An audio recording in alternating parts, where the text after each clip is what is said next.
Bladen County has asked us why did we decide to hold the town hall for Congressional District 9 in Bladen County, but everybody in Bladen County knew exactly why we had to hold the town hall in Bladen County.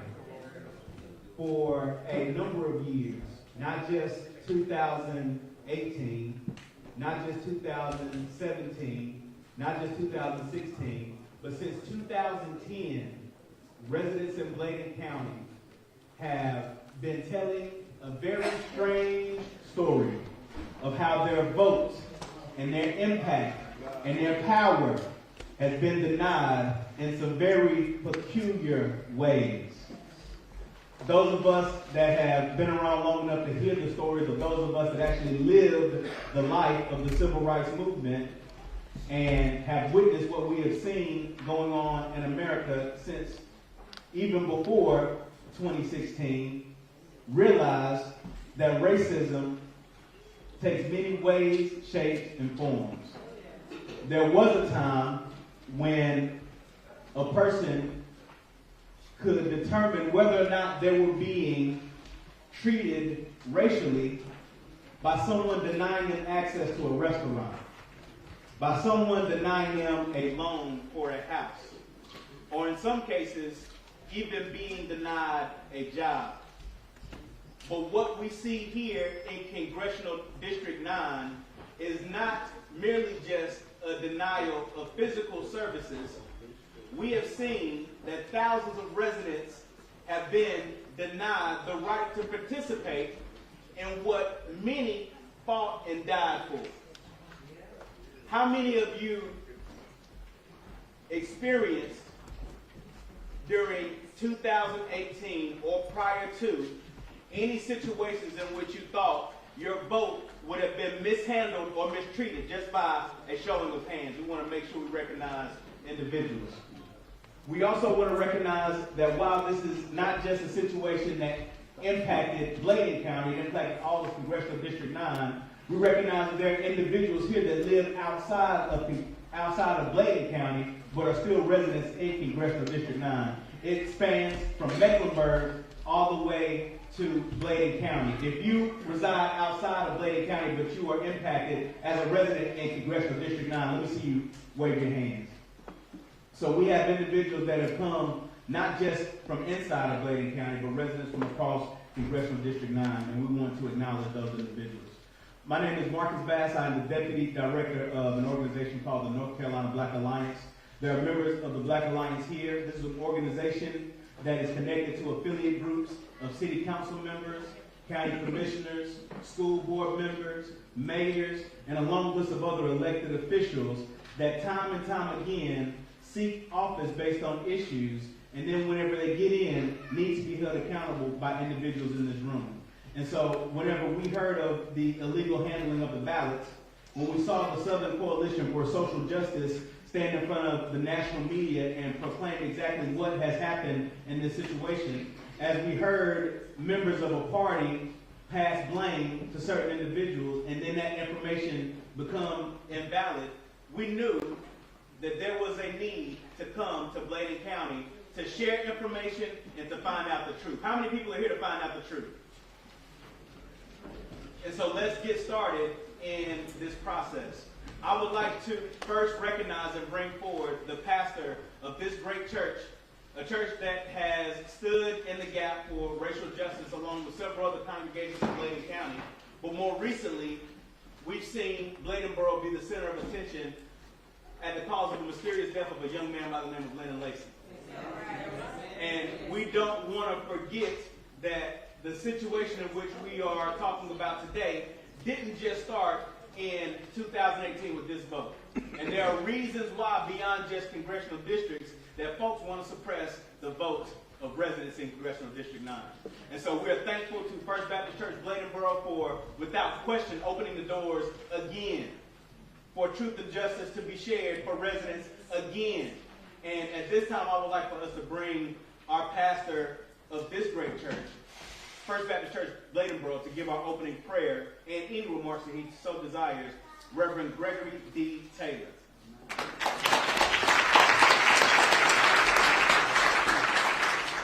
First of all, we would like to take this opportunity to express our sincere appreciation for you taking time out of your busy schedule to join us in this call for justice. We welcome you, as protocol has already been established, our elected officials, our individuals from this county and from surrounding counties, as we come together to unite our voices, to let Raleigh and the country know that we will not stand silent while our votes have been stolen. One of the reasons that I was motivated to participate in this town hall meeting and have our congregation host this town hall meeting, because about 4 years ago, Bladenboro and Bladen County made the news. All right. The national news with the death of Lyndon Lacey. Here we are 4 years later. Bladen County and Bladenboro is in the news again. Not for a positive reason, but for a negative reason. And as I saw the national media describe our county as a bunch of uneducated, backwater people that do not know what's going on, it bothered me. Because there are a lot of decent people in our county. People who are making a positive impact in our county and around this state. And so when the NAACP reached out to us, we said, yes, we will definitely want to be involved in this cause.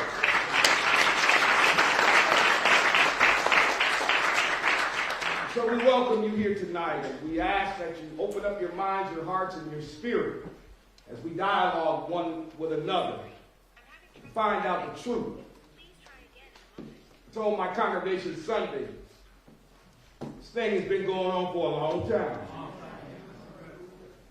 It's been going on for a long time, but they just got caught.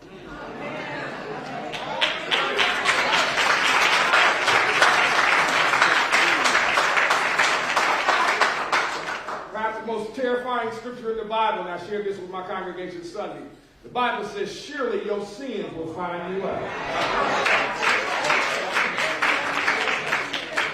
As one of my old deacons would say, Brother B.J. Lacey, who's gone on to be with the Lord, he said, when you try to pull the cover over your head, your feet are exposed.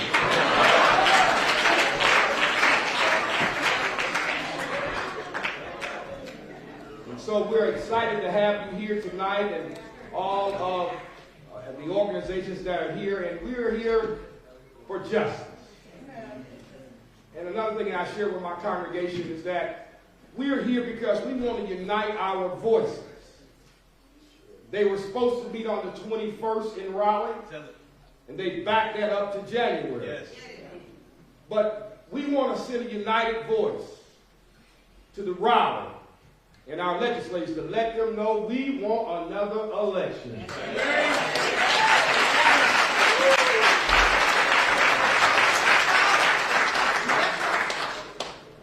I'm almost done. Now, the governor has vetoed the bill that they passed, and I'm so glad he did.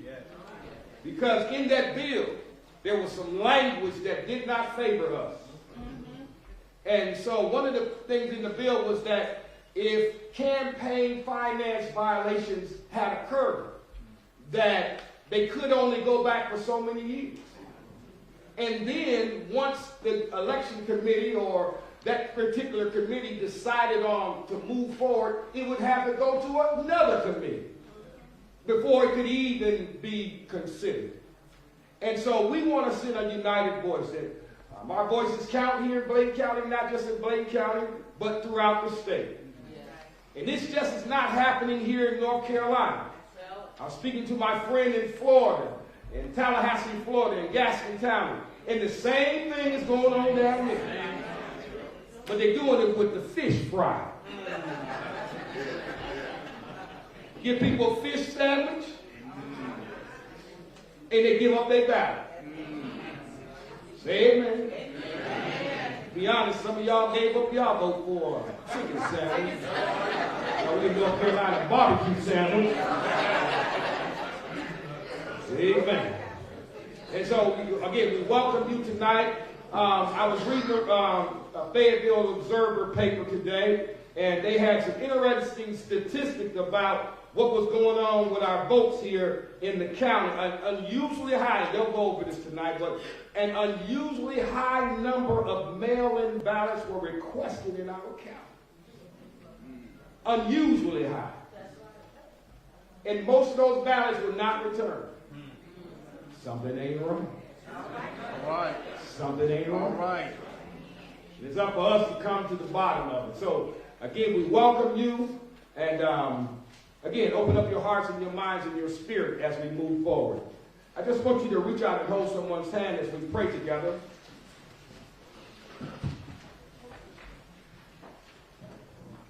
I just believe that prayer makes a difference in people's lives. In a meeting like this, folks don't like to pray. I get a little nervous when people pray. But you in the house of the Lord. Amen. Ain't nothing wrong with praying in God's house. All right. Father, now in the name of Jesus, we come tonight for one purpose: justice. Our Lord and Savior died for justice, and he lived for justice.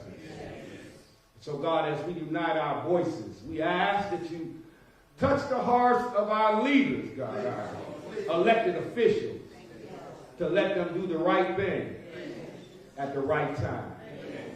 So God, we come to speak truth to power tonight. Let them know we will not hold our voices silent in the face of wrongdoing. In the name of Jesus, we thank you, God, and we praise you for the victory right now.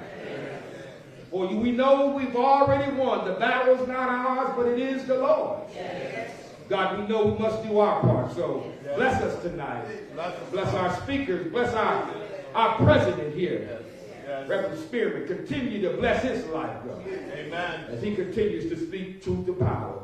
Amen. In Jesus' name we pray. And all God's children said amen. Amen. If you don't know the purpose of why you are here by now, you might as well just wait a little longer, because we have some information for you today that will really shed light on just how significant the vote mishandling was. Let's give one more round of applause to this pastor in this church.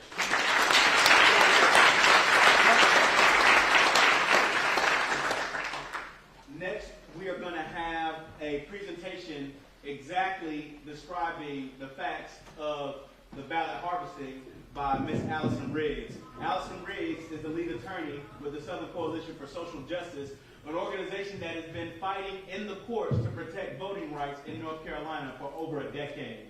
This is one of the groups that help us get same-day voter registration. One of the groups that help us make sure our early voting days were extended. A group that has made sure that every person, regardless of their creed, race, religion, background, is not denied the ability to vote. Allison was on national TV about a week ago describing specifically what happened in Bladen County, Congressional District 9, and she's going to lay the facts out before we get started with our open discussion where we have a chance to listen to you, the residents of Bladen County who have been impacted by the ballot harvesting. Allison.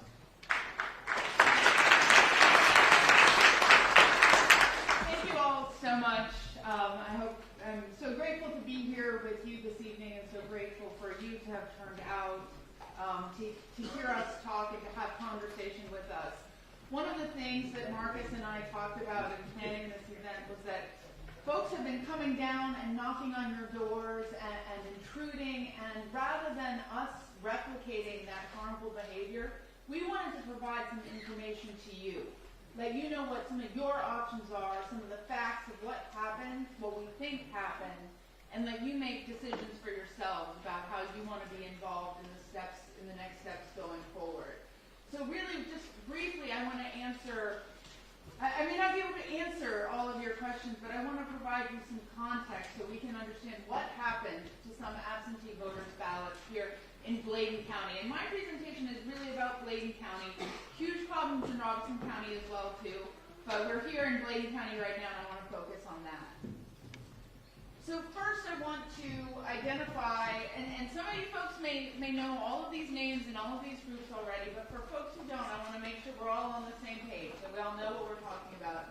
And these are people who have been identified as potential persons or groups of interest by investigators at the State Board of Elections, by newspaper articles, and the central name that I think you've all heard is Leslie McCrae Dallas. He's a Bladen County Soil and Water Supervisor. The consulting company he works with, Red Dome Group, was hired by Harris allegedly to do absentee work. Mr. Dallas has a reputation in Bladen County, in Columbus County, in Robeson County for being an absentee guru. Red Dome, and so affidavits filed with the State Board of Elections recently claim that he'd be paid $40,000 if Harris won, and that he had approximately 80 people working for him. So this is what people have sworn under oath on paper to the State Board of Elections. The Red Dome Group is a political consulting group out of Charlotte that hires and pays Mr. Dallas for some of the work that he does. And it was a group that was hired by the Harris campaign to do various political activities as part of his campaign, and was paid nearly $500,000 over the course of the campaign. Obviously, I think everyone probably knows the name of Republican Mark Harris, the Republican candidate for North Carolina Congressional District 9, who won by only 905 votes and lost 6 of the 8 counties in North Carolina's 9th Congressional District. He won only Union and Bladen. And of course, Union has a lot of people in it, but Bladen is a heavily Democratic, heavily minority county. And per news reports, he admits that he hired McCrae Dallas to do absentee work. So this is the timeline of events, and as Marcus mentioned, this goes way, way back. But in light of the concerns of time and just to sort of compress our focus, I started in 2016. In 2016, Mark Harris ran for the Republican primary position for a congressional seat, and he lost. He was warned about possible fraud in the 2016 Republican primary.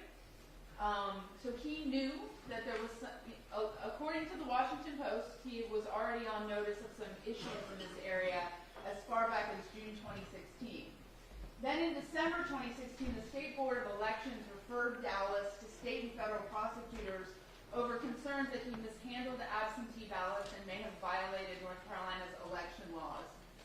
In December of 2016, we knew there was a real problem. We asked prosecutors to do something, and nothing happened. This is a problem that could have been nipped in the bud 2 years ago. In June 2017, again according to the Washington Post, Harris decided to hire Dallas even before he hired Red Dome. So Red Dome hires Dallas normally, pays Dallas normally, but Harris decided he wanted Dallas, even though, again according to the Washington Post, he was warned about Dallas's questionable election tactics.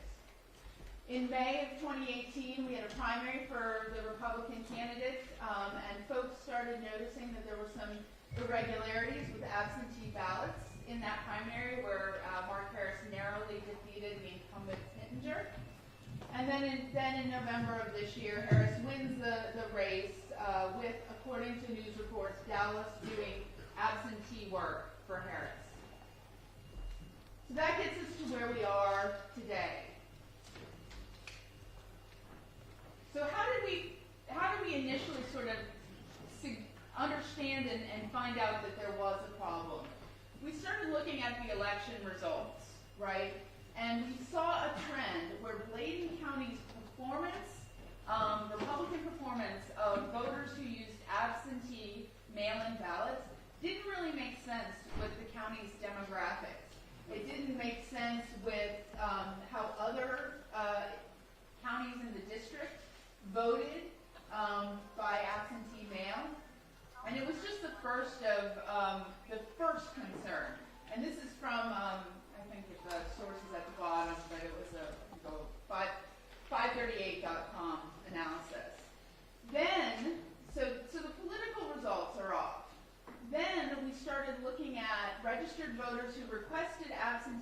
ballots but who never returned it. Now this happens sometimes. Sometimes you request an absentee ballot and you just never fill it out.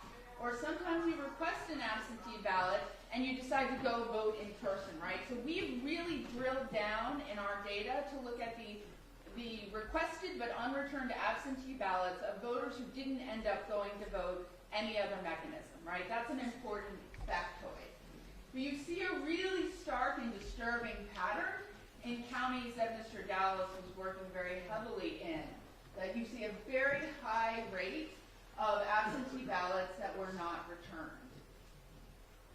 So in Bladen County, in the portion of Bladen County that's in CD9, Bladen County is split between CD9 and CD7. We found 358 missing absentee ballots in Bladen CD9, and these are voters we've confirmed did not vote other methods. I mean, 358. We know they didn't go and vote early later. We know they didn't go vote in person, and we've geocoded them. That means on this map, I can tell you where each of those voters with the missing vote lives. And you'll notice a really high concentration in the Bethel precinct, a really high concentration in Bladensboro number 2, and a really high concentration in Bladensboro number 1. You got some in Elizabeth number 1 too, here, this concentration. But I want you to see where those voters are. These might be your neighbors, they might be your relatives, they might be your friends. I want you to understand where these voters are and live within your county so you can do outreach to them, talk to them. Strangers coming from Raleigh knocking on their door might be really scary, but really they're friends and neighbors, and they may be willing to talk to you about their experiences. And here's the other troubling part. There's a racial disparity in the missing ballots too. In 2014, in the general election, all of Bladen County was in CD7, and we saw that 608 black voters in Bladen County used mail-in absentee that were accepted, 608. In 2018, Bladen's divided between CD7 and CD9, but we see a total of only 332. Turnout in Bladen County in 2018 was markedly higher than turnout was in 2014. That's a strange number. This is another disturbing number. I told you there were 358 missing ballots. 196 of them were from black voters. Look at the much lower turnout. I mean, it's almost double what we saw in 2014. So there's a racial element to this that's deeply concerning. So then we have missing absentee ballots. We don't know where they are.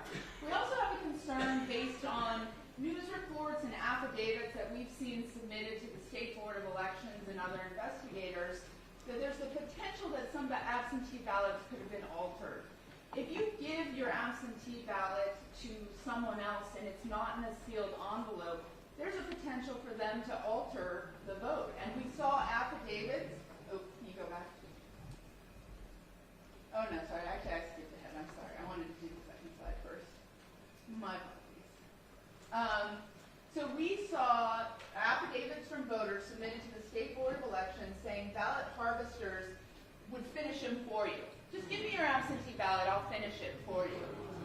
We saw affidavits from voters saying ballot harvesters were collecting ballots that were filled out that were in unsealed envelopes. I don't know what happened to them. And then we saw news reports of people collecting blank absentee ballots from voters who said, I didn't request an absentee ballot. Ballot harvesters going around saying, oh, that's all right, we have to take them back and submit them to the State Board of Elections. We'll get rid of them for you. So all of this, it's anecdotal, but it's consistent and it's persistent. And it's concerning that there's a potential for some altered ballots. The election results, it makes sense when you look at the election results that there may have been some shenanigans with the altering of ballots, not just the getting rid of ballots, but altering of them. Harris won 60% of the mail-in absentee vote in Bladen County, but only 19% of the accepted mail-in absentee vote was cast by registered Republicans. That means for that 61% number, he had to have gotten 41% of all votes from Democratic voters, and he had to have gotten 39% of all votes cast by unaffiliated voters. Those numbers don't make sense to me. So how do I know? You're sitting here today, maybe you don't think you were affected, but maybe a friend of yours, a neighbor of yours does. How do I know if my vote was stolen?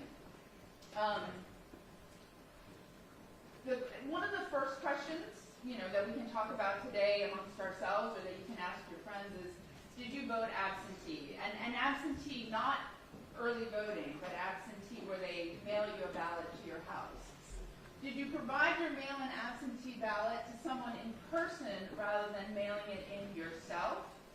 I have with me an elections database, so if there's a voter here in the audience, a Bladen County voter, who did vote by absentee and who did have someone come to their door, come see me afterwards. I can look you up in our elections database.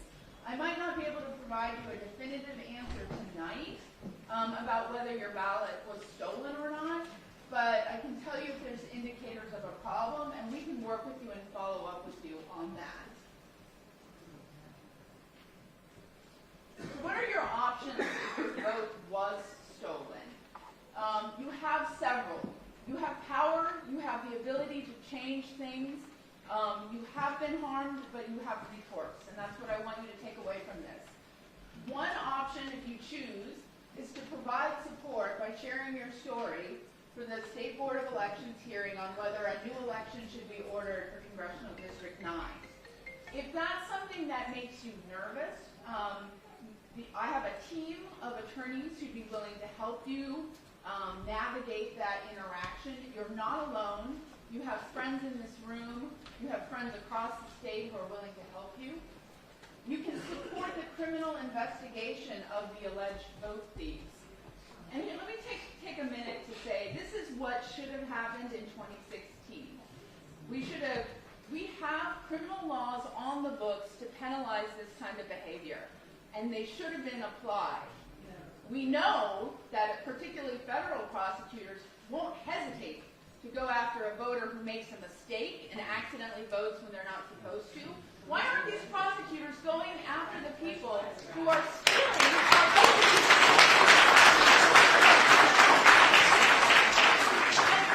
And let's not for 1 second call this voter fraud.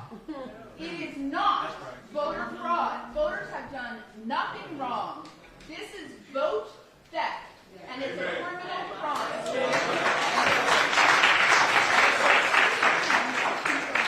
If you use the words voter fraud, the folks in Raleigh say, let's make it harder to vote. And that's not what we need.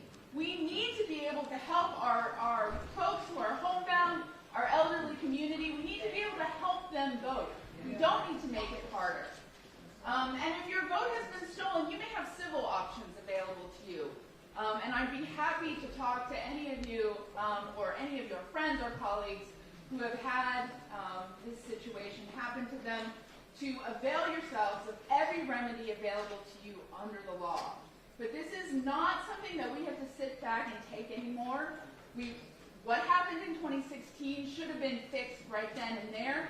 It's going to get fixed now. We're not going to try it.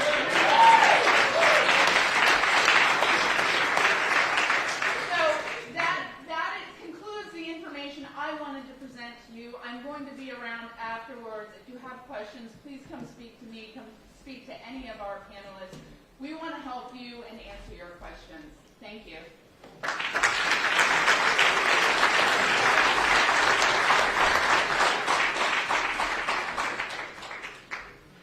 So now that you have the information, we want to give a few minutes for individuals that have been actively working to advocate on your behalf before the election, and now, since we've heard of the illegal harvesting, are committed to ensuring that justice is brought to all voters. I have to my immediate left, Allison Riggs, who you just heard from in presentation. To her left, Mr. Courtney Patterson, who is the chair of an organization of 45 individual organizations, all committed to helping seek justice for voters in a myriad of different ways. More recently, he has helped lead an effort to provide relief for victims in Hurricane Florence. Anyone impacted by Hurricane Florence in the building this evening? This organization called Just Florence Recovery started on the very first day that there was even news of a hurricane coming.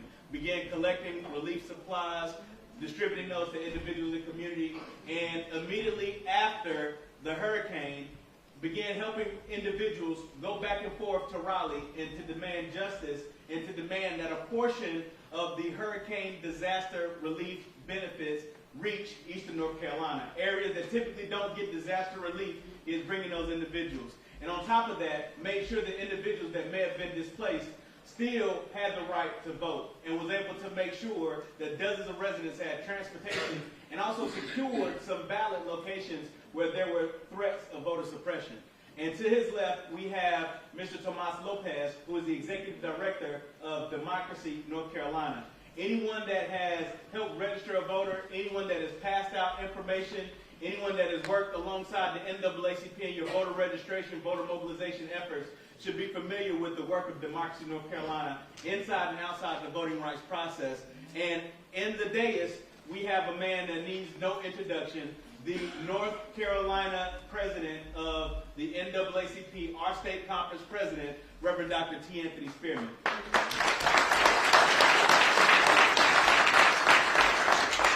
The way we'll go through this panel portion so we can quickly get to the open discussion is I will have each individual, with the exception of Allison, who we just heard from, provide remarks on what is happening, what their groups are doing, and what are some next steps that we can do to make sure that, number one, justice is served in this election, and number two, that this never happens again. Mr. Patterson, we'll start with you. Okay. Just to say, first of all, I want to thank Reverend Taylor and Deacon Lacey and the members and officers of this church, this First Baptist of Great Laytonburg. We have been here before. As he mentioned, we were here for Lennon Lacey and trying to get justice for the Lennon Lacey family.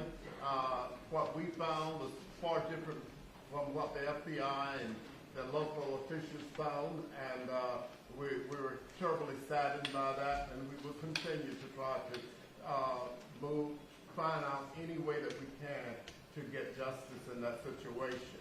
And so I thank you for allowing us to open the doors of your church once again for us to be here. Also, we basically,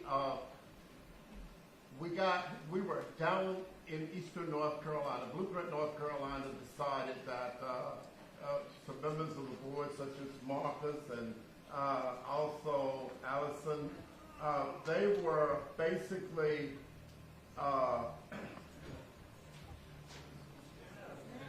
you want to stand up?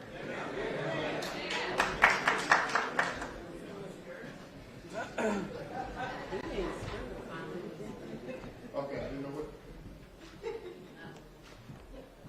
Okay, I guess that's not okay. But so we were here. We were actually here on the ground in Eastern North Carolina prior to the storm, and a discussion. We decided that, you know, we were actually doing, as Marcus mentioned, civic engagement work. And in doing so, we realized that having people to come out, asking people to register and vote, getting people out to vote, what will be the premier things on their mind right after the storm hit. So we started talking about relief and recovery, and we started providing some resources immediately for people to actually be on the ground the day after the storm, the moment after the storm, to start getting supplies to people, providing relief for people. And then also doing that, we were just less than a way that we were able to do a lot.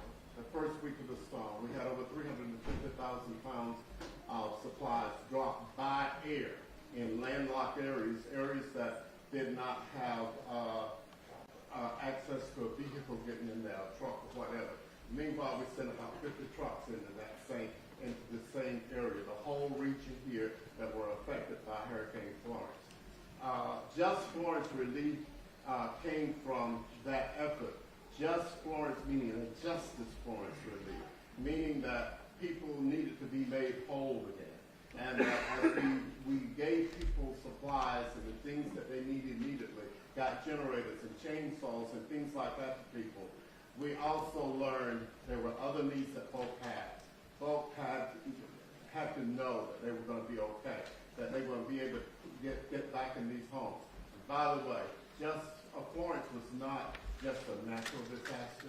Much of that was man-made. When you talk about coal ash, you talk about Gen X, and you talk about hog lagoons and all of that compiled there. And I guess, and I don't want to get too long and too deep into all of that.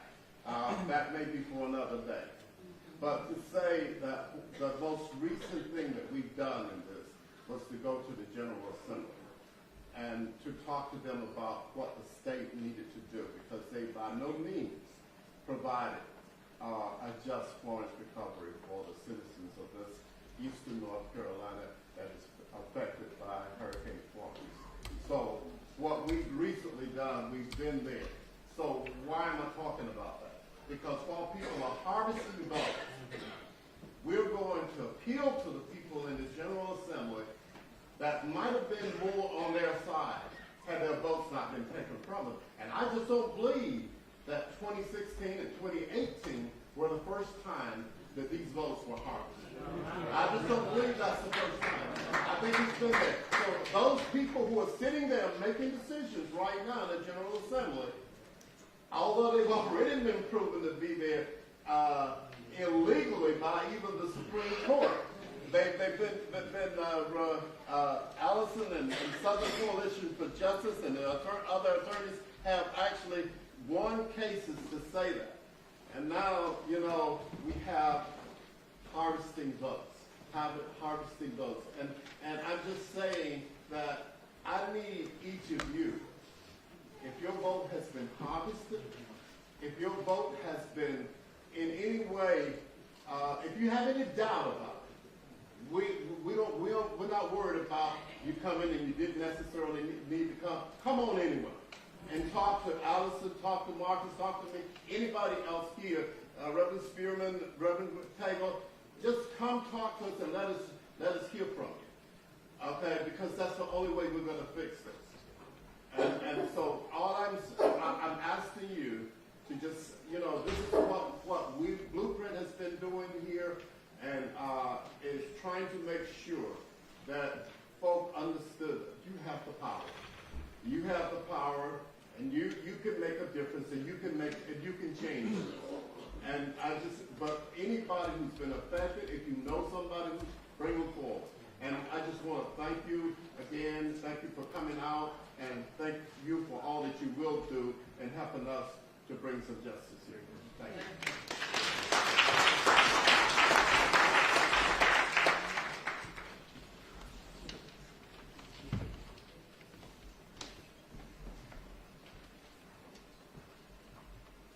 Good evening. Good evening. So I'm Tomas Lopez. I'm the executive director of a group called Democracy North Carolina. And Democracy North Carolina is a nonpartisan group. We're not attached to any political party. We're not attached to any political candidate. But our role in all of this is that we try to bring people into the political process through organizing and through advocacy and through research, give it meaning. And what's happened here is that people have voted, or they have tried to vote, and their votes have literally been taken away from everything we've seen. And so we're approaching this from a few different angles. The first is we think and we want folks here to get around this idea that this is a moment for government to be accountable. So, and what we mean by that is that, you know, we always ask, you know, government is always saying, our elected officials often talk to us about personal responsibility. This is a time for government, the people who run our elections and who are in charge of investigating our elections, to deliver on the promise that each of us give them as voters. Now, it's also an opportunity to restore some trust in the process. Because what we have seen, particularly here, but in all kinds of places, is that more than ever, people are questioning their elections. They're questioning the process. They're questioning whether it works for them. And that's a deeply troubling thing because our system is based on a deal.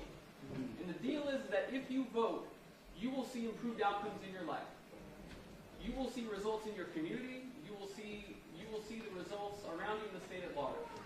We see things like this, and we see that being questioned.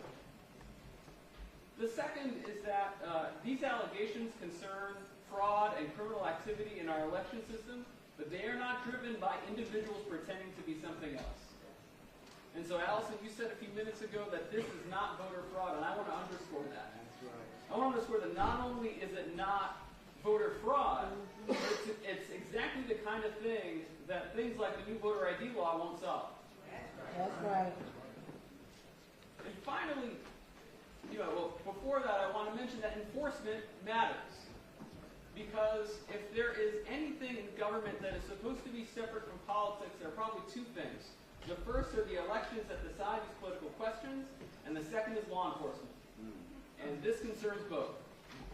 So we need a thorough and transparent investigation, and we need to know why whatever conclusion is being reached is being reached.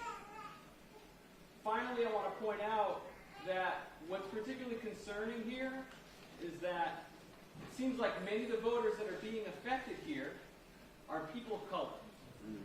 The exact kinds of voters that, number one, appear to have been targeted by things like the current voter ID law in the past, restrictions that we've seen in the state.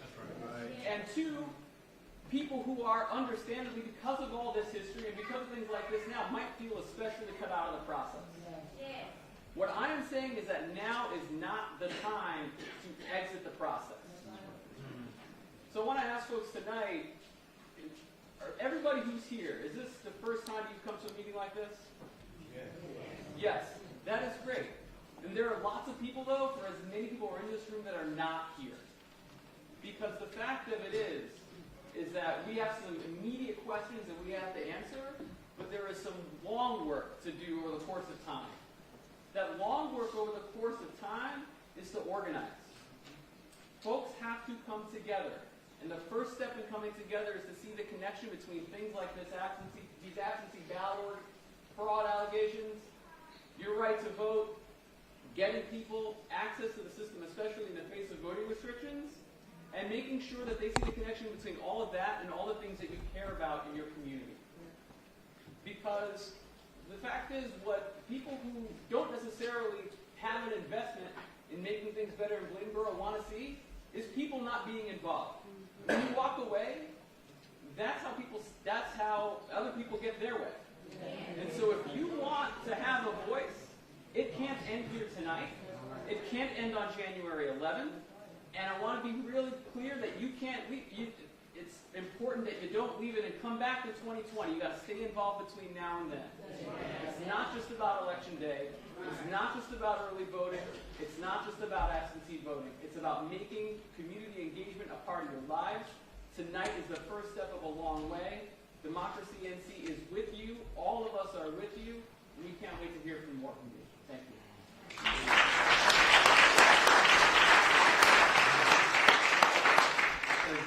As Dr. Spearman comes to give his remarks, we ask that everyone please stick with us because the most important portion is when we have the opportunity to, number one, hear from residents that may have been impacted, but number two, we want to stay united as a community.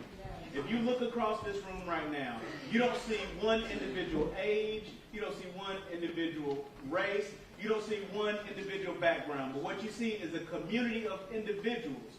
And so as you come forward to give your remarks on the allegations of ballot tampering, we want you to know that these individuals that are in these pews, the folks that are around the walls, will be here long after the cameras are gone, long after the attention is gone. The organizations are going to be committed to doing the work. We are thankful for the national coverage. We are thankful for the state and regional coverage.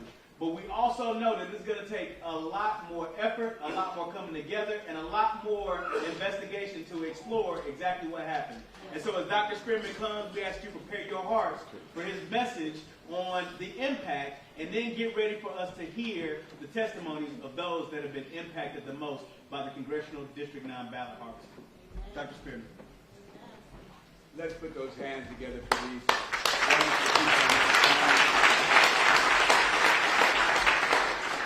Who I'm so grateful for, who are actually those who keep me propped up on every leaning and falling side. Each and every one of them adds so much to my life. And if it were not for them, I wouldn't be able to do a portion of what I'm able to do. And so I'm eternally grateful for all that they do. For Marcus for pulling this together and taking the lead on this town hall meeting tonight. Let's give him a round of applause.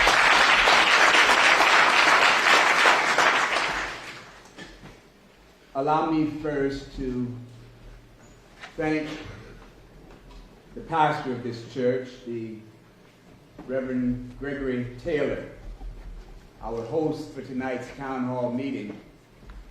I was serving as one of the vice presidents along with Brother Courtney Patterson about 4 years ago when you, Pastor Taylor, quickly and effectively came to the aid of the Lacey family after Wilson Lacey called you to report on the mysterious death of his nephew Lennon.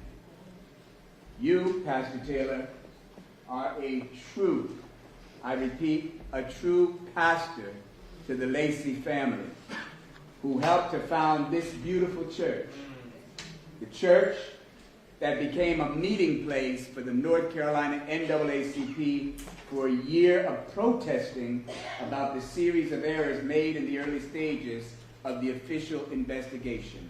Let's give this church and this pastor a round of applause.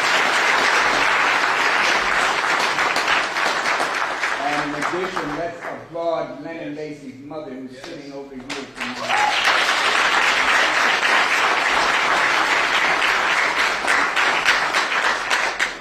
Lennon's unsolved death on the night of August 28, 2014 occurred on the 59th anniversary of the lynching of the 14-year-old black child, Emmett Till, who allegedly glared at an older white woman while he visited his grandparents in Mississippi during his summer vacation from Chicago schools.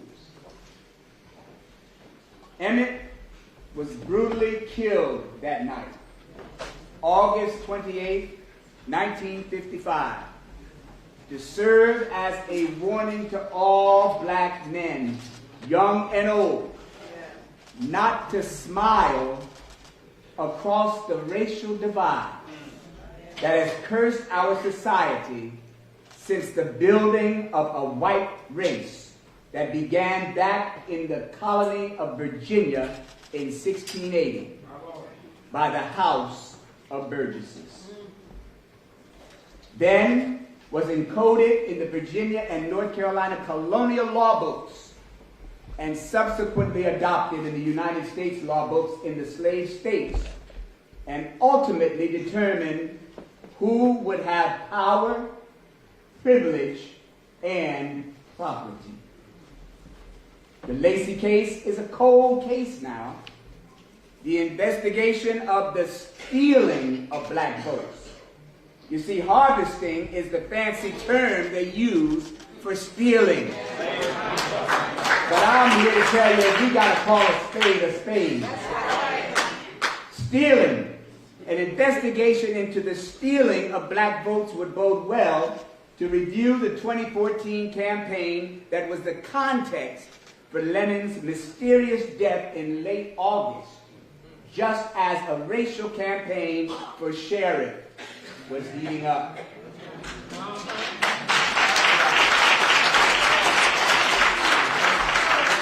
More recently, I'm pleased to report how the cold case of Senator Jesse Helms and his voter suppression and stealing of votes in the 1990 campaign against Harvey Gantt, the first black student at Clemson University, who went on to become the first black mayor of Charlotte, North Carolina, got heated up when 50 NAACPers went to Washington, D.C. on November 28th to vehemently contest the confirmation of Helms' fixer, Thomas Farr.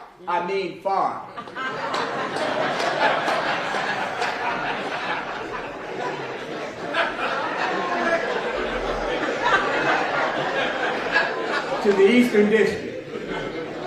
When those 50 folks stepped into Senator Tim Moore's office that day to reason with his staff, their message was crisp enough to convince Senator Tim Scott to break from the Tea Party extremists and vote against Farr's confirmation. Yeah, that needs to be applauded.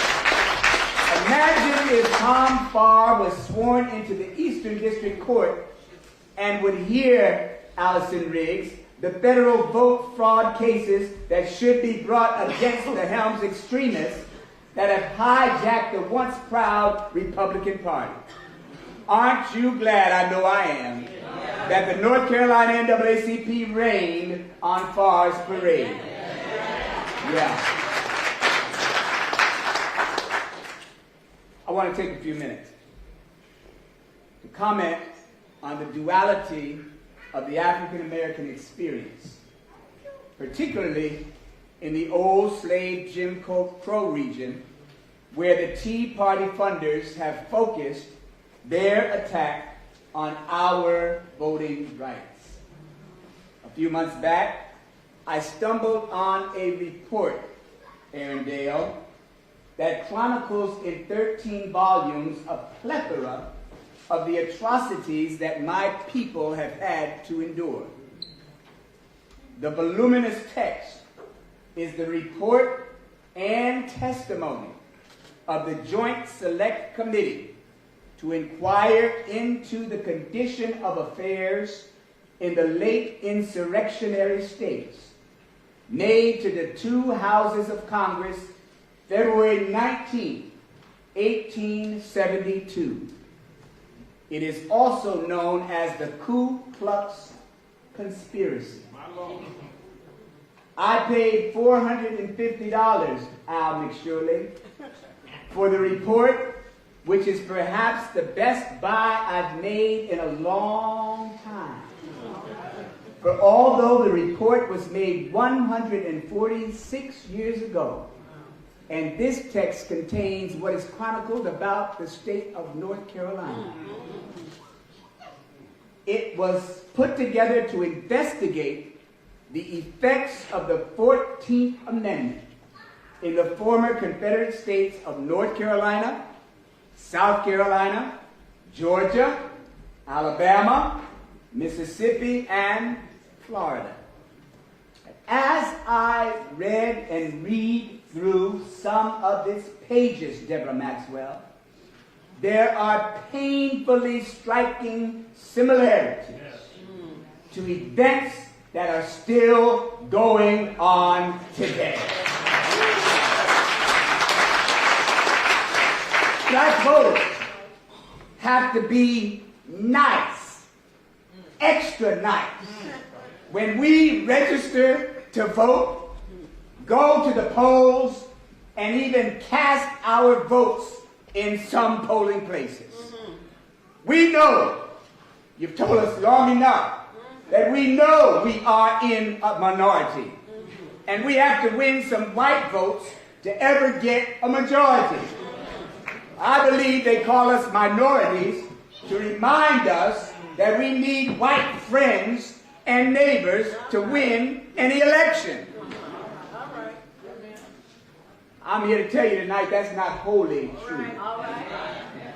Since the news of Mark Harris's piecework payment scheme, it's reported that every stolen absentee ballot from an African and Native American voter was worth good money, and that Reverend Harris handily beat a sitting Republican, Mr. Pettinger, using the Trump tactic of driving halfway moderate Republicans into the racist ultra-right wing of an already extremist party.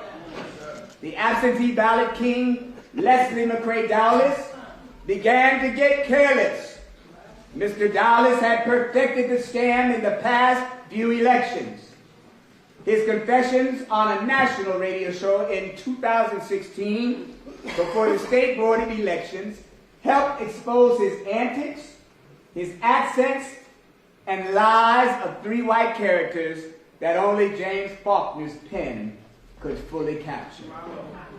But I'm here to tell y'all tonight that a few months ago, while protesting for fair courts at the General Assembly in Raleigh, I got my foot in the door of the Republican all-white caucus meeting. I was looking for a water fountain.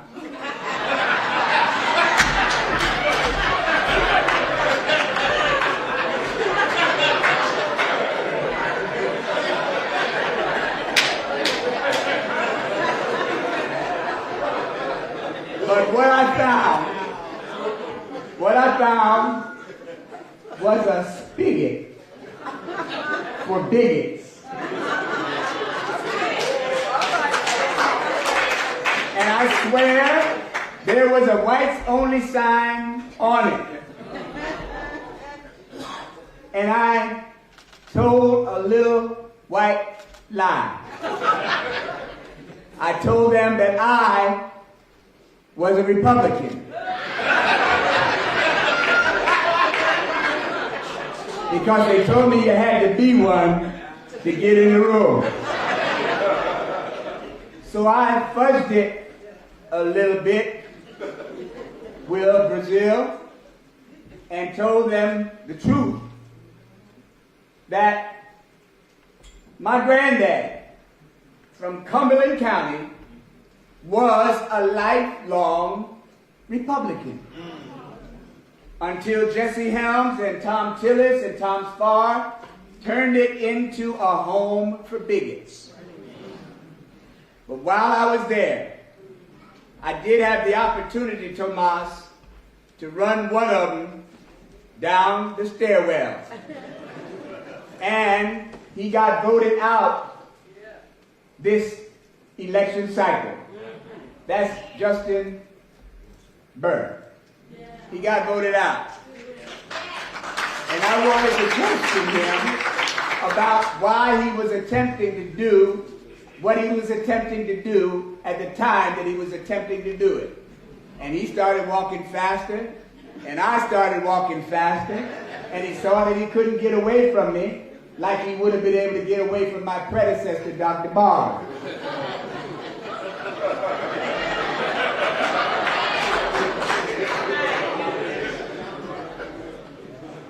Yeah. But what I came to realize, even then, was that it's important for you to make sure that you always have a song. Now, we've talked a lot about them stealing our votes, and they've been doing that probably since the 2008 election when they stole votes from Will Brazil, who's here tonight. And he is a Republican who has turned tail on his party and is trying to tell him we need to have a new election. Amen to that. Amen. That's him right there. He wasn't scared to stand up and let you know who he is. Like some probably are in here tonight. But I'm here to tell you that although they have stolen our votes, we can't allow for them to continue stealing our votes. And I'm glad to see each of you here tonight because it assures me that you are going to make sure that they're not able to repeat this performance ever again. But I want to leave with you tonight that although they have stolen your votes, don't ever let them steal your song. I don't know about any of y'all, but I got a song. All right. I've got a song that the angels can't sing. My song is every now and then. My hope is built on nothing less than Jesus' blood and righteousness. I dare not trust the sweetest phrase, but holy name of Jesus. On Christ, the power I stand all the time. I got a song, y'all, that the angels cannot sing. My song is joy to the world. The Lord is come. Let earth receive her healing. Let every heart prepare his room. In heaven and nature sing. Let heaven and nature sing. But you know, sometimes you may not be in the church, but you still ought to have a song. And I don't know, your song might be, don't push me, cause I'm close to you.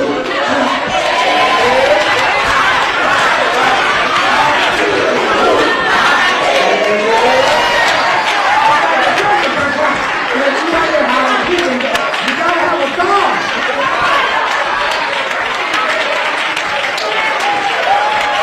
Somebody knows what I'm saying. Got to have it. As I prepare to take my seat, I'd like to make 3 suggestions to the 2 vice presidents, Courtney Patterson, who's here tonight, and Keith Rivers, and the district directors, both of whom are here tonight, Jimmy Buxton and Deborah Maxwell, who cover the 3 counties of Bladen, Columbus, and Robeson County. 1, ask the Wake District Attorney Lawrence Freeman, who is running the criminal investigation, to commission a historical study of the African and Native American electorate and how a white minority has been able to retain control of the courthouses in this region since at least 1898. This history should be included in the indictment she prepares for the grand jury. 2, ensure federal marshals, pursuant to Section 2 of the Voting Rights Act, which remains a powerful tool when intentional racism is involved in suppressing and abridging the vote of African and Native American ancestors, supervise the special election that will be called after the State Board of Elections holds its televised hearings in early January. And 3, join with the North Carolina NAACP in hand-delivering a letter to the incoming chair of the House Judiciary Committee, Congressman Jerry Nadler, to bring a subcommittee of his newly empowered subcommittee for a multi-day hearing in Raleigh, where former North Carolina Supreme Court Justice from Fayetteville, Vice Chair of the U.S. Commission on Civil Rights, Patricia Timmons Goodson, should also be requested to hold a second round of hearings on the voter suppression tactics of the extremist voter suppression tactics of the Tea Party. We trust that the Wake District Attorney will be able to persuade Dowless to turn state's evidence for a possible reduced sentence if he'll show how, when, and who he and the paymasters worked out the scam with.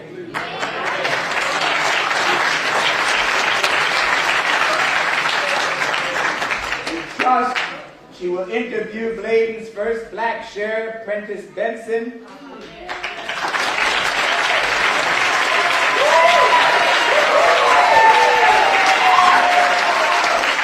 and other black leaders from Bladen and Robeson to provide first-hand documentary evidence of the intentional discrimination used by the new Tea Party Republicans who began prowling the county for voting marks.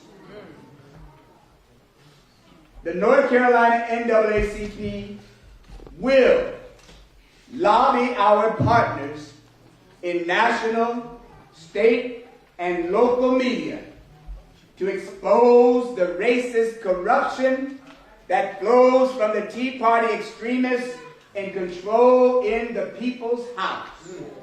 They want to rally right now like a football team and get that critter in to office who doesn't deserve to be in office. I can't even bring myself to call his name. And that goes from the White House to the State House.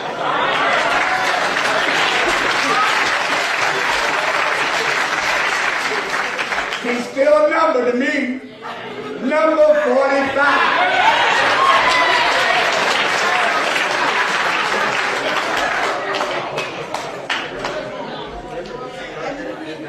All I want to know right now is about the police here to get me out of here.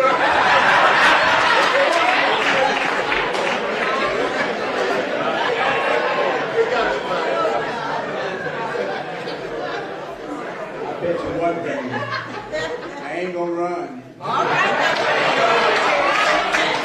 They ran my daddy over 60 years ago. They ran my daddy out of Fayetteville, North Carolina, Cumberland County.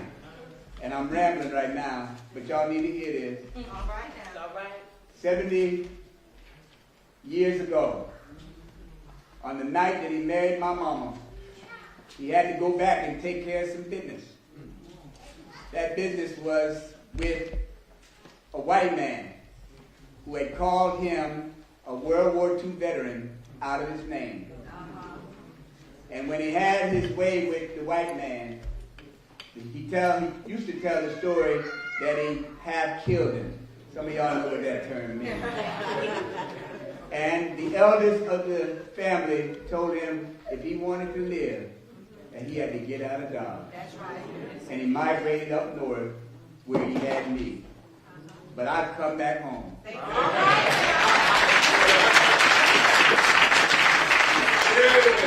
Miss Miller, they say roosters come back to roost, don't they? I done came back to roost. And I'm going to help as much as I can help for us to make sure that they never have the opportunity to steal our votes again.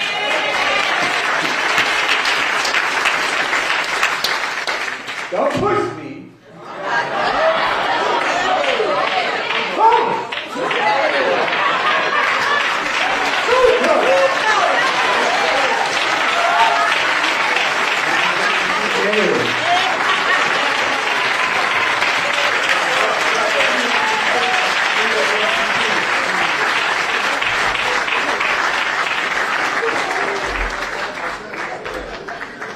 Do you feel informed at this point? Now, we want to make sure we have spent enough time giving out information and talking about the impact. We want to give respect to the individuals that may be about to share their information. We're going to take as much time as we need. We know individuals may have things to do. We would hope that you would give us time to hear from these individuals. We know folks have traveled far and wide. There is this podium right here. We would ask the individuals that feel so inclined to come here to give your story, tell your story. And also for those that cannot come to this podium, we have a microphone with fresh batteries. And we're going to make sure we get to you. We don't want anyone to leave before you've had a chance to share your story. All right? So we want to thank Pastor Taylor for allowing us as much time as possible to share the stories with individuals that are here today. So at this time, we will open the floor. Yes, sir.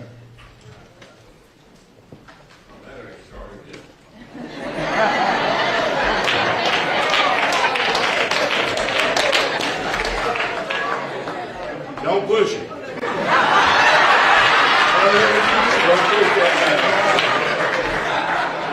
And I'm with him. When he goes, I'm going. Let me sit while I go to and name one of those names up at the top with Mark Harris. What we're going to do about our sheriff here, please. Yeah. I supported Kenneth Benson, a man of integrity, a man that allowed me to go in his office and pray with him anytime, a man that I would call up on Friday afternoon and we would share things together. And I promised him that I would be as straight as I could be as a citizen, and not to bring him any shame. A young man that I dearly love, and I call him my brother tonight, is High King.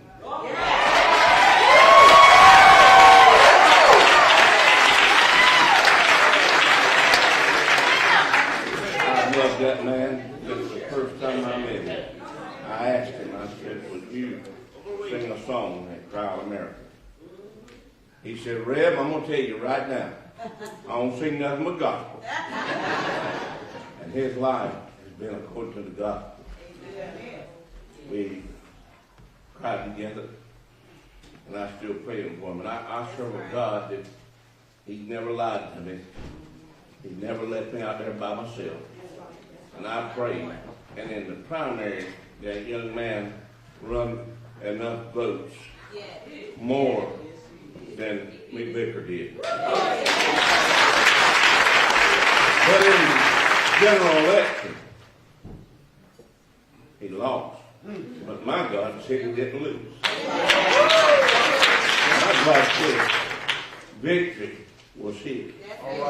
And I'm tired of these people that going around vote stealing. I don't care whether it's black, red, grizzly, gray, or even white. Some of my family was in the trail of tears, according to my daddy. I know what it is to be called a little half-breed coming up in a bastard. I know what it is to be cast aside. And I love this county, and I prayed for this county a long time. But I know what it is today in Bladenboro, North Carolina, and in Bladen County. It'd be called the lover, and you can put the rest. And be shunned. Because when High King came to my house and we started putting the signs together, he said, well, we're going to put this in Reb. I said, right out there in the front yard. Did you know people shun me? They don't like me. So what are we going to do about our sheriff? I'd like to know that. But then I have a grandson that's across the water. I wonder how many absentee ballots were voted. He didn't get a chance. I'm military. That's somewhere else. Where are they at tonight? Where's their ballots? Who signed in and who served in? I wonder if we have another election, are we going to let the same ones run? I don't think we should. If they're called a question now, why should we let them run again? They have discredited not only Bladen County, but they have discredited this America. Yes. I better shut up. You gave a preacher a mic.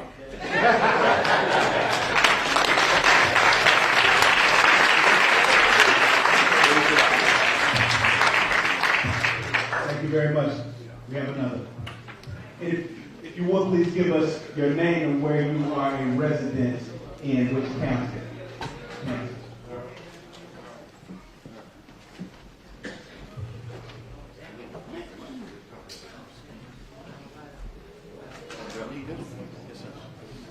My name is Michael Cogdale, and I'm here tonight for Miss Emma Ship. She was one of the individuals that had her ballot removed from her home.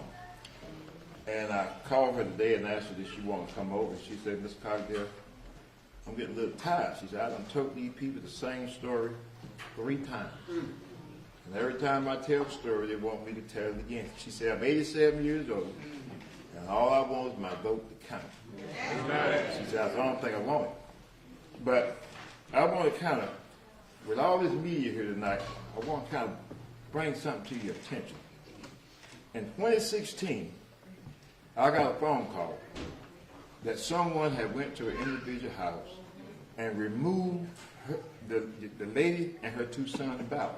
They came by and got her, and they hadn't returned them. And she called me to come by and talk to her. When I spoke with her in 2016, I got her to agree to file a complaint. But what I did, I had her to do a copy of it and write it out. And when I went over to give it to the Board of Election, I had already sent it to the State Board of Election. Because I wanted to make sure it got where it needed to go. That's right. 2 or 3 days later, the ballot showed back up. They came right back to the lady's house about 3 days later. She called me and said, Mr. Cogdell, those boys brought my ballots back. And we talked about that thing. Went back to the Board of Election, and nothing was done about it. Didn't hear a thing about it. I'm sitting at the house this time in 2018. I get a phone call. Somebody had removed some ballots. I get on the phone, I made a few phone calls, I take off again. I go over and see Miss Shipman, talk to her about what happened. She would tell me what was going on. And I got her to agree to do a complaint. I did the same thing. I sent one to the State Board of Election, and I sent one over to the Board of Election. 3 days later, the ballot showed back up again. You got to ask yourself, and this is something she said, why has this not been told out? All the stories I heard, that has not been publicized, that these ballots are showing back up. And my question is, how do the individuals that's returning them know that we went over and made those complaints? Right. That's the question. That needs to be answered. That needs to be answered. And Ms. Shipman told me, she said, Cogdell, how long is it going to take for folks to believe when we tell them someone has done something? All they do is think we tell lies about things all the time. And when this thing happened in 2016, we got brought into court by McCray Dallas for voter fraud with Governor McCrory, and we got drug into court. And that's when this thing came out with Dallas about he was up there doing what he had no business doing. So the Lord turned that thing right around, right back on him. And it got turned right back to him. Now here we go again. And I'm just wondering, all I can hear is what did they do? What did they do? Oh, is somebody else done it? I got a philosophy. You can do wrong all you want to. But when you do wrong and get caught, you got caught with your hand in the cookie jar. And that's when you caught. That's when you're doing what you need to do is wrong. And I'm tired of them, everybody, trying to redirect what they have done. And Ms. Shipman said, Cogdell, please tell them that. And she said, tell them to leave me alone. Because I'm 87 years old, I don't know how many more times I'm going to have to vote. She said, well, I want this one to count. So I'm hoping you make this one count.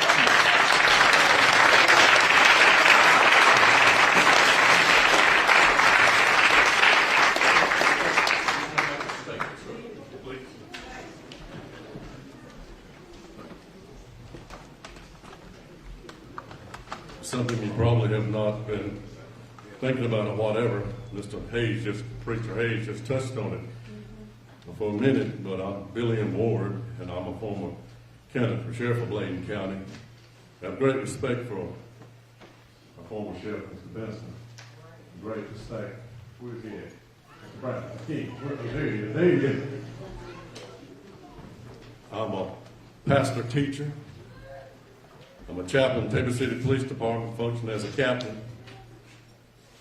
I love my community. My concern is, as a law enforcement officer, we have a code of ethics. We abide by it.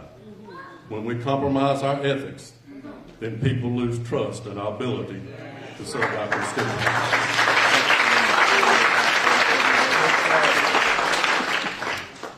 We must answer questions when asked by the media.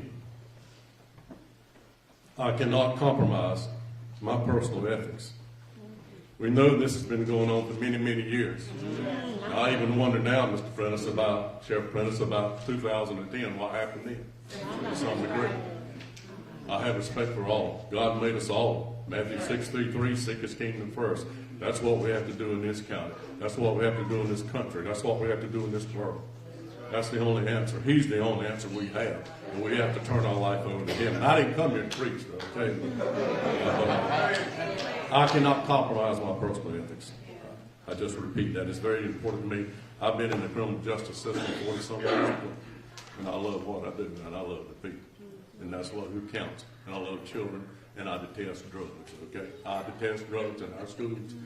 I just, it's very personal to me. And I thank you very much for this opportunity.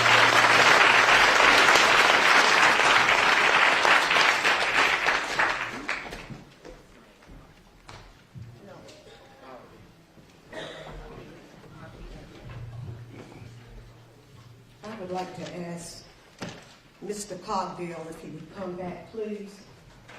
And I would also like to ask Mr. Withrow if he would come and stand with me, please.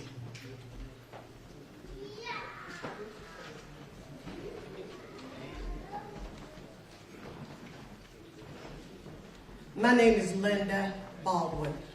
I'm from the Ammon community. I'm the one that Mr. Cogdale was speaking about.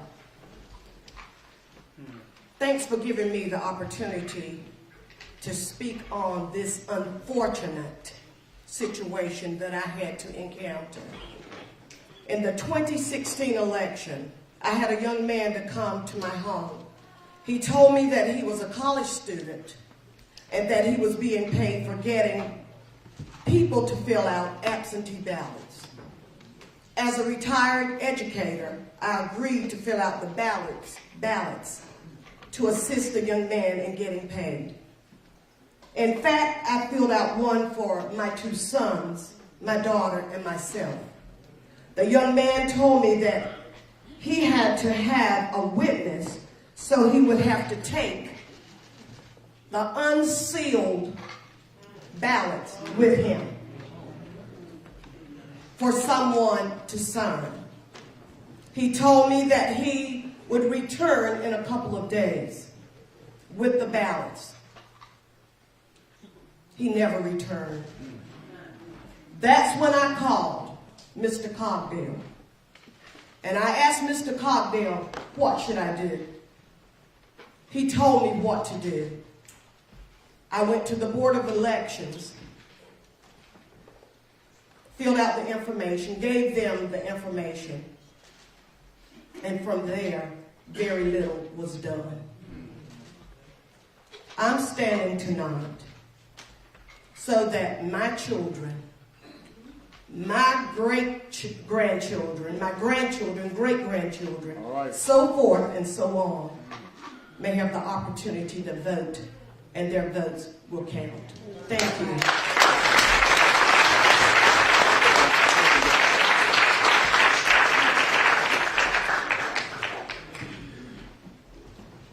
Well, good evening, everyone. Good evening. I tell you, it's a great day in Bladen County. Now, we're going to say that one more time because it's hard to get people to come out and pack a church at this time. It's a great day in Bladen County.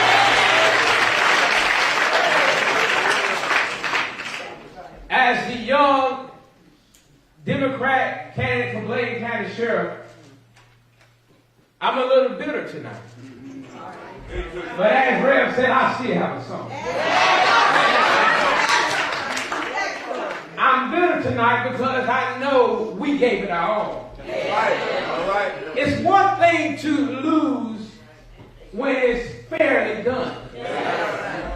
But it's another thing to lose when unjust is done. Rev said in his words that they're using the word harvest, but the correct word is steal. I'm bitter tonight, but I still have a song. You know, I wasn't going to say anything, but when I look around at all my supporters, I said it takes a leader to stand up and let them know that we shall not keep quiet. Dr. Martin Luther King said a man cannot ride your back unless you bend over and let him.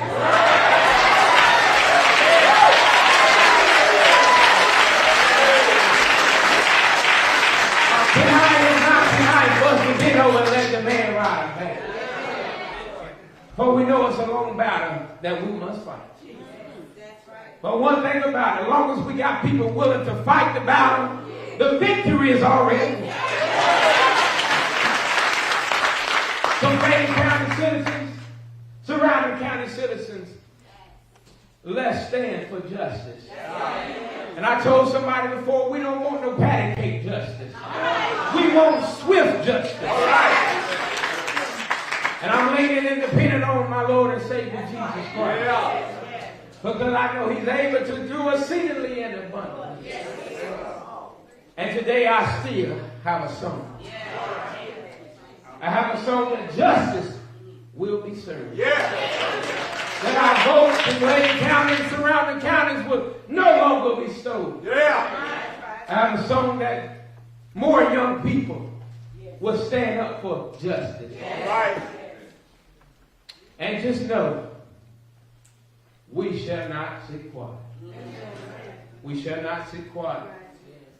Because justice will be served. All right. And they keep saying another election. As Rev said, why should there be another election when crookedness is already done on the other side? I don't see that to be fair. But I say this, that if another election is called, amen, that we must come out together and come out and recognize.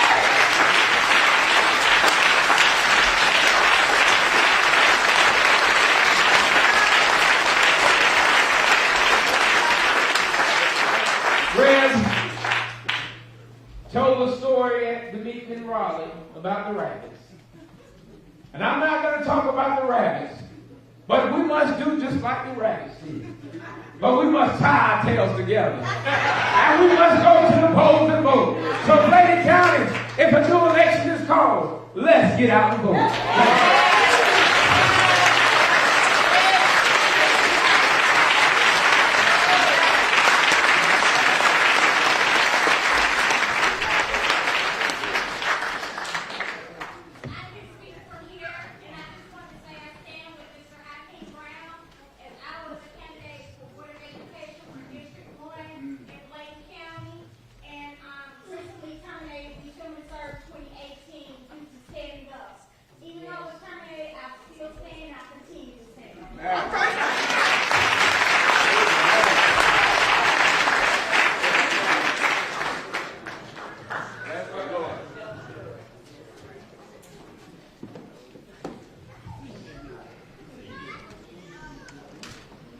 My name is Will Brazil. I'm a Republican. Are there any other Republicans in here?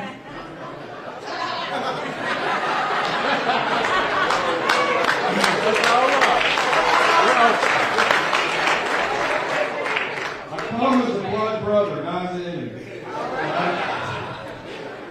I was the Republican nominee for Congress from District 7 in 2008. At that time, Bladen County, as the attorney said, was completely in District 7. I lost in the general election to Mike McIntyre. In 2010, I ran again for United States Congress, District 7. All Bladen County was still in District 7 then. I ran against two people in the Republican primary. Randy Crow, who was also from Bladen County. I lived at White Lake for 10 years when I was here. My daughter still lives in Bladen County. I live all the way in Las Vegas. Believe it or not, I came all the way from Vegas to speak to you. And my mom lives in Florence. There were three of us battling it out. The reason I ran for Congress was after I got back from my third tour in Iraq, where I won the Bronze Star in 2007, and I voted successfully absentee while in the military because I followed instructions, basically in a bypass the voting officer that usually is not the sharpest knife in the drawer that's appointed in the military to help us. We were battling it out in the Republican primary. Randy Crow and I were both from Bladen County. The gentleman we were running against, Ilario Pantano, was from New Hanover. Ilario Pantano paid Mr. Dallas to help him in his campaign. Now, I like eating Mr. Dallas's food, but that's about it. And at he had a sign that Mr. Dallas paid for, obviously supporting my opponent, Mr. Pantano. it never occurred to me any of this could happen. I read about this scandal in The Economist magazine about Bladen County. Now, I thought it was odd that a man from outside this county got more than twice the votes of myself and Mr. Crow combined in 2010. I didn't question it because I trust the leadership of our county board of elections and our state board of elections to do the right thing. But I don't trust them anymore. And I'm glad I don't live in this state.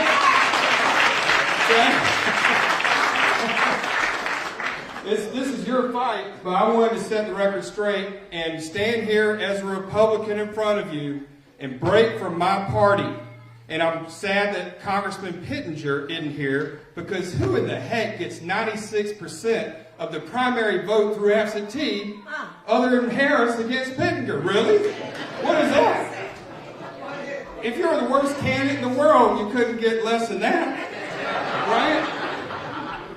So I stand here as a Republican in front of my old neighbors, in front of my fellow Americans, and I call my party out as doing the wrong thing in this situation, and I call for the Republican Party in North Carolina that I'm no longer a member of, but I'm still American and paying the taxes, keeping all this stuff going, to reverse course and be in favor of a new election. And now we all not agree, but in my opinion, looking at the numbers, there needs to be a new primary as well in the Republican Party, because obviously it was stolen from Congressman Pittenger. I can't prove it yet, but as somebody said, the facts will come out. So I, as a Republican, standing for all my neighbors, call for a new primary election on the Republican side and a new general election. And may God bless my old county of Bladen County. It's good seeing you all.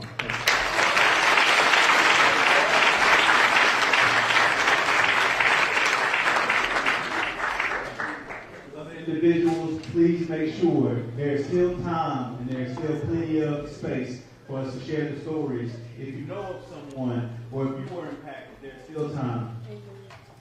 Well, if you're going to call me out for being a Republican in this whole group, I think I should say something. My name is Keisha Lineberger, and I drove all the way down from Mecklenburg County.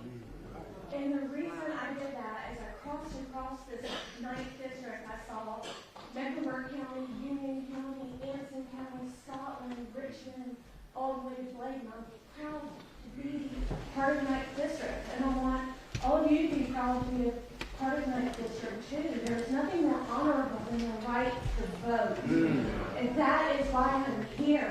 I choose to be a Republican. You can choose to be whatever you want to be, but it's the right to vote, and I believe in that right. No matter who you are or what you believe, and there's something fishy in Bladen County. You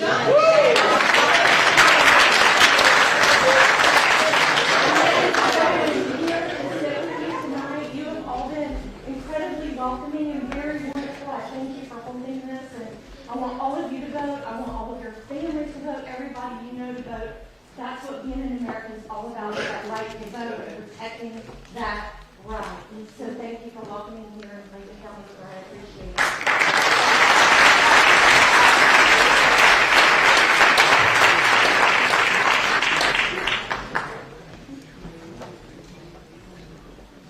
I have a question. Yes, question. My mother received an absentee ballot. I just want to know why.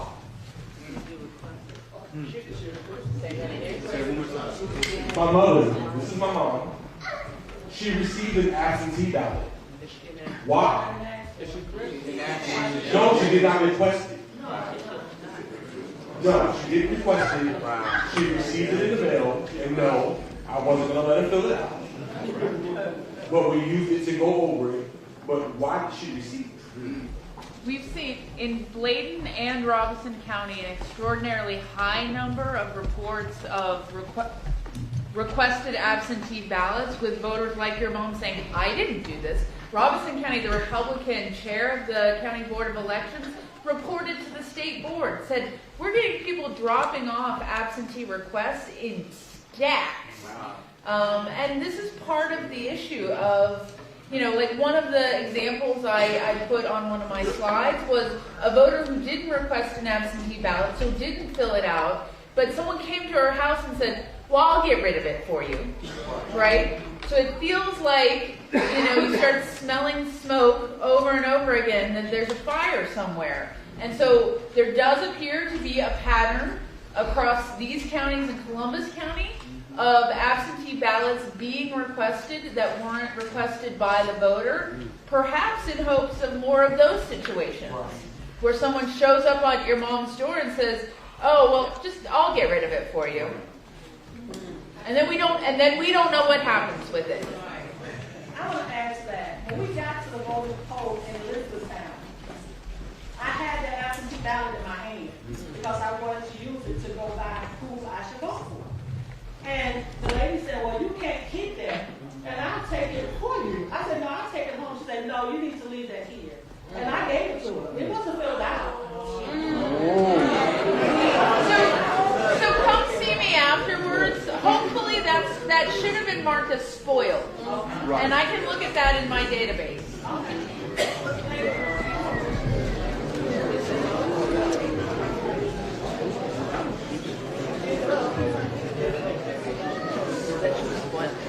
Are there any individuals that are still waiting to share their story? There's still plenty of time, and there's still plenty of people here to listen. And we want to make sure we have time for every individual that may even think that their vote was not cast. We want to give you a chance to speak while the floor is open.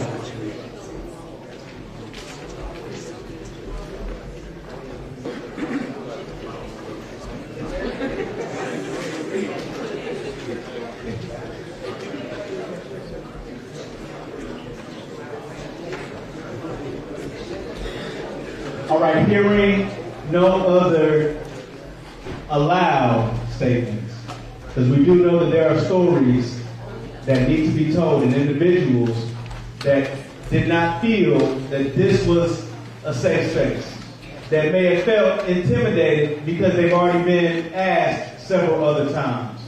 They may have had a knock on the door by someone that was not a familiar face. And we want to make sure they know that after you leave here today, that each and every single one of you all are responsible for ensuring that any voter, any neighbor, any community member that you may know of that has had their vote stolen or alleged to have been stolen, not just in this election year, but in any election between now and 2010, and we can even go back further. This is a people's town hall. We're doing a people's investigation. And this process will be governed by the people and residents of the County and Congressional District 9.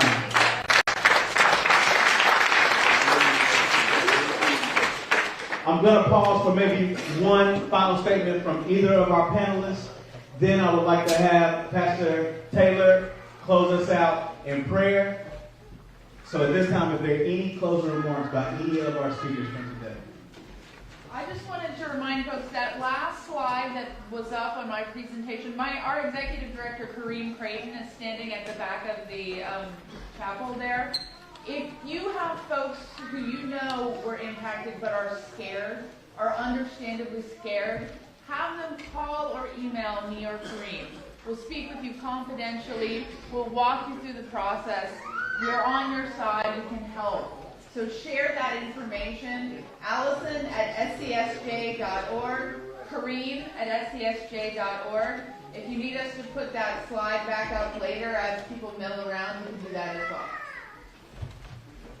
All right, and also we want to also recognize Judge Miss Rosie.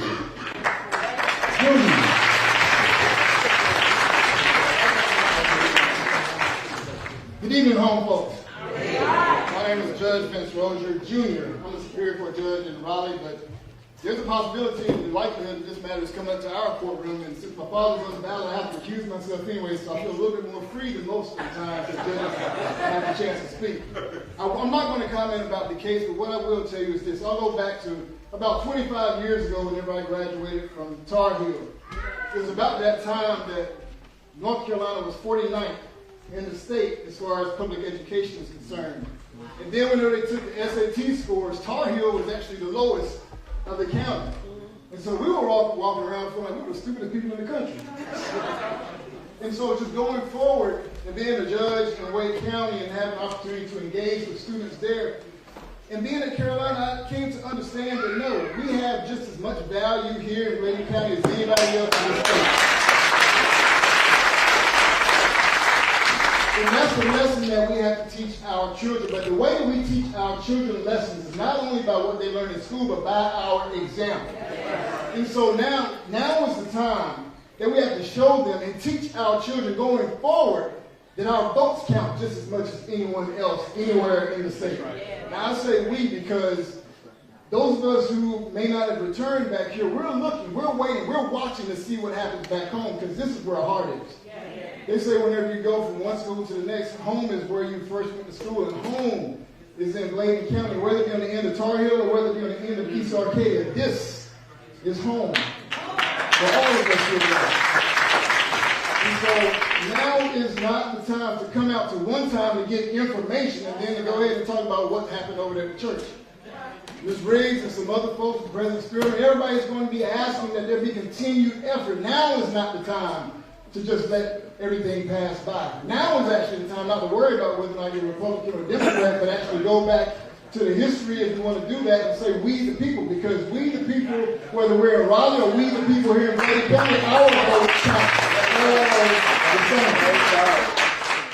And so I just wanted to encourage, without saying anything about the election, the people in the office next to me may have the case, the people in the office on the other side may have the case, and it may go up to a higher level. And like I said, I can't have the case anyway, but I just want to let you know my heart is with you. We are praying for you, and we are watching. And so please, please, please, those of us who have held from this area, don't let us down, because we need you at this point in time. We still want to show our children that we matter no matter where we come from.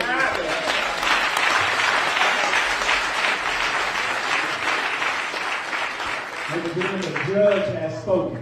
If you do not think you were at the right place at the right time, having the right conversation for the right people, he closed the case. That's right. We want to make sure that everybody knows that you have a fact sheet in your hand at your disposal. We don't want you to feel like you have to go back and repeat every single thing word for word that happened here today. We have this information. We also want to thank WREL, who captured during the course of this entire activity live stream for us, so everyone knows that the votes were stolen.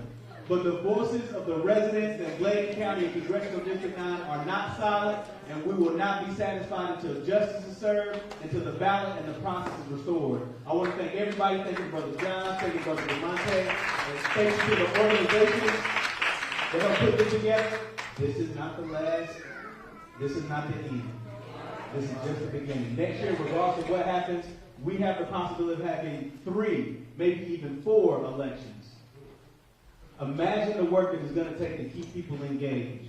We're going to have to vote in this special election. We're going to have to go back and vote in this municipal primary, and then we have to vote in the municipal election this year. All right? So we want to thank everybody. We want to end with Pastor Taylor, and thank you again to the members